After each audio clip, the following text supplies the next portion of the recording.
بسم اللہ الرحمن الرحیم۔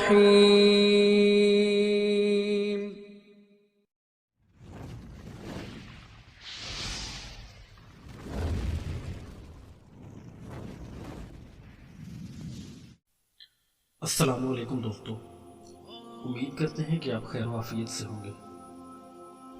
دوستو، حضرت علی ابن ابی طالب علیہ السلام کی خدمت میں ایک شخص حاضر ہوا اور دستے ادب کو جوڑ کر عرض کرنے لگا، یا علی علیہ السلام، اللہ اپنے فرشتوں کو روز روئے زمین پر بھیجتا ہے تاکہ وہ انسانوں کی مدد کریں، ان کے رزق میں اضافہ کریں اور ان سے مصیبتوں کو دور کرے اور ان کی زندگی کو خوشحال بنا دے۔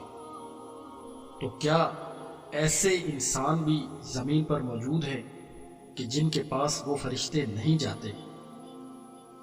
اس شخص کا یہ کہنا تھا کہ امام علی علیہ السلام نے فرمایا، اے شخص، بے شک اللہ فرشتوں کو یہ حکم دے کر روزانہ زمین پر بھیجتا ہے کہ جاؤ اور میرے بندوں کی طرف میری رحمت لے جاؤ اور ان سے مصیبتوں کو دور کرو، اور وہ فرشتے ہر انسان کا رزق، برکت اور خوشحالی لے کر زمین پر اترتے ہیں اور انسانوں کو غموں سے نجات دیتے ہیں۔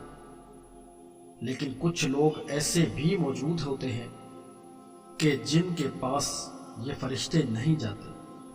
تو وہ شخص عرض کرنے لگا، مولا، وہ کون سے لوگ ہوتے ہیں جن کے پاس رحمت کے فرشتے نہیں جاتے؟